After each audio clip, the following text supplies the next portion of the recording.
Narito tayo ngayon upang matunghayan ang nakakakilig, napaka-sweet at talaga namang sobrang pinaka-inaabangan at sinusubaybayan na love story ni Kuya Jomar at ni Ate Carla o ng Jomcar Love Team. Sa pagpapatuloy ng ating istorya ay panibago na namang chapter ito ng kanilang istorya dahil for sure na panibagong memories na naman ito para sa dalawa. Magkasama na naman muli si Kuya Jomar at si Ate Carla nung araw na yun. Dito naman napag-usapan nga nilang tatlo ni Kalinga Prab, Kuya Jomar at ni Ate Carla at ng iba pang mga kalingap ng ang mga iba't ibang ugali ni Ate Carla at ni Kuya Jomar sa isa't isa. Isa nga sa ugali ni Ate Carla ang pagiging sa sarili niyo, na alam niyong sa sarili mo. Kung may gusto kang baguhin sa sarili mo. Papa Jobs, sabaw sa ugali mo, character, physical. May physical. Tinatry naman, oo. Para naman sa for the betterment naman. Tapos siguro, ano pa ba? Gusto mo pumayat, parang gano'n sa physical. Pumayat physical, sa character, sa mo? sa character ko, siguro mindset na lang na siguro discipline na lang sa sarili. Yun yung Oo. bago mo na. Yung time Mas discipline. Okay. Ikaw, Carla. Ako po yung mood ko po. Parang, Kasi parang bilis magbago yung mood mo. Oo, pansin ko nga. Moody. Moody. At least honest. At least aware siya. Joke lang. Uy. Joke lang. Okay. Ito naman next. Tell me something your fans doesn't know about you. madaldal po ako. Madaldal ka? Madaldal ka pala? Ako di ko alam. Hindi, totoo. Madaldal yan si Carla. Alam mo pag mga komportable na siya sa mga kasama niya. Ganun. Kasi, syempre, sa unang mahihiyain talaga yan si Carla. Pero madaldal si Carla. Kumbaga, magbilis siyang makisama. Yun yung doon. Madaling makisama. Ikaw, bro. Nag-iisip ako, bro, eh. Wala alam sa'yo. Kasi madalas kasi makakita ko sa comment ko, parang lagi akong tumatawa, parang lang hindi ako marunong magalit. Nagagalit rin po ako. Oo. Yun din. Yun din lang. Pero nagagalit din po ako. Yung nagpapagalit sa'yo? Ano ba napapagalit sa Ano akin? yung bagay na nagagalit, dahil doon nagagalit ka? Siguro pag pinapakialaman nila yung mga let's say mahal ko sa buhay, yung mga okay lang na nila ako kahit ako lang, pero yung na yung ibang tao, wag na. Okay. Ayan, sa buong buwan or taon na nandito ka sa Kalingap, ano yung mga natutunan mo o mga realization mo sa buhay? Ikaw, Carla. Ikaw muna. Ikaw muna, Papa Jones. Mahirap, kailangan ko. Ang next naman na tanong ni Kalinga Prab ay ano daw ang realizations ni Ate Carla at ni Kuya Jomar simula sila ay sumikat. Grabe nga ang sagot ni Ate Carla at Kuya Jomar. Talagang marami silang na-realize dahil naging better din sila nung kasama nila ang isa't isa. Yung okay lang na nila ako kahit ako lang, pero yung na yung ibang tao, wag na. Okay. Ayan, sa buong buwan or taon na nandito ka sa Kalingap, ano yung mga natutunan mo o mga realization mo sa buhay? Ikaw, Carla. Ikaw muna. Papa Jones. Mahirap, kailangan ko rin pag-isipan. Ano yung mga realization mo since na napunta ka sa Team Kalingap? Oo. Actually, madami rin naman. Ano bang relation?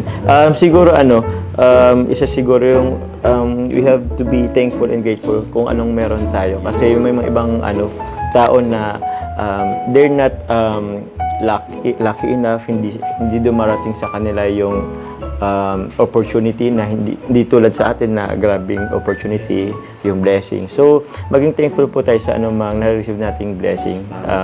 Yun lang po, siguro. Ikaw, Carla. Yung maging isang responsableng tinutulungan. Okay. As a beneficiary. Kung ano yung Carla, as beneficiary. Point of view. Responsable. Tama nga naman, hindi yung asa lang sa tulong. Mm. Okay? Kayong dalawa, ano natutunan nyo tuwing since naging team Kalingap kayo? Siguro po yung Kung meron man. yung mga pagbabago din. Like, yung mga, kagaya po sabi niya, yung mga blessings na makontento tayo kung ano yung Makontento. Makontento tayo. Ang word. Kung kailan tayo bibigyan ng blessings, Contentment. Ikaw. ano, yung huwag mo wala yung tiwala tayo. Anong klase? Wala saan? Mawala yung ano kaya? Yung alam mo, yung parang ikaw, parang yung tiwala mo sa akin, parang gano'n. Parang pahalagahan yun. Pahalagahan. Yung tiwala. Tiwala binigay sa'yo. Mm. Nice. Okay. Doon tayo sa mga paborito, no? Madali lang. Paboritong pagkain. Sweets po, chocolate. Chocolates. Ikaw. Ako siguro any ano ng chicken. Ay, bakit? Chicken, chocolate. Oo. Kulay. Yellow po. Ha? Ano, siguro yellow, black, and white. Okay, dami. Artist. Artist. Ano artist? Like, sing. Grabe at napakaraming tanong ni Kalinga Prab para kay Ate Carla at kay Kuya Jomar. Naka-fast talk pa nga ito nang sa ganun ay masisigurado na hindi na nila pag-iisipan ng kanilang may sasagot at kung ano lang ang kanilang nararamdaman ay yun lang talaga ang kanilang isasagot at sasabihin sa mga random na tanong ni Kalinga Prab para sa Jomcar Love Team o Kuya Jomar, Ate Carla. Okay, Dara. Mabait po. Kikain. Kikay. Mm. Biancy. Sweet. Ano siya? Tahimik. Medit. Matalino. Madiskarte. Sexy.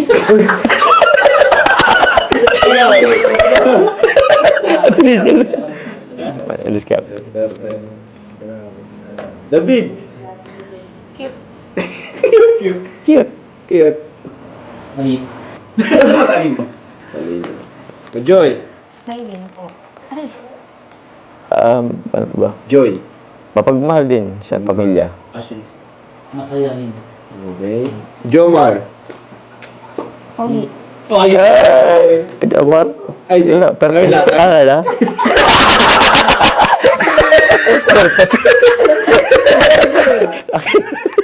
Ano sa'yo, Carla? Ha? Carla. Love. Joke lang. Ay, wag na. Maganda, maganda. Sa yung mother. Very mapagmahal. Sa yung father. Ay, sa yung mother. Ano? Ayun. Lovable. Yeah. Sa yung father. Responsable po. Sa yung father. Yan. Responsible at miss you. Oh. Sa'yo, kayo. Papa, tatay. Pagmahal. Mama ko. So, andito na tayo sa Calamansi. Yan! Ay, di pa pala tapos. Round 3. At pag hindi nyo masagot, Calamansi. Asin. Hmm. Ha? Alright. So, ready na kayo? Dapat, honest lang yung sagot. Ano? Wala? Honest lang yung sagot. Okay. Para kay Carla itong question. Para sa'yo, Carla, sino yung una mong naka-close sa Kalingap Angels? Si Ate Rose Ann po. Ay, kalapis sa mga pala. Ikaw naman, Papa Joe, sino yung una mong naka-close sa Kalingap Angels? Kalingap Angels? Sino bang naabutan ko? Si Reyna.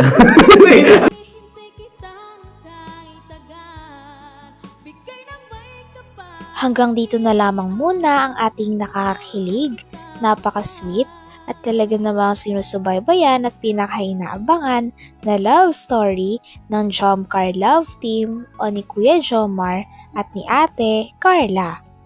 Maraming salamat sa inyong panonood. Hanggang sa muli. Bye!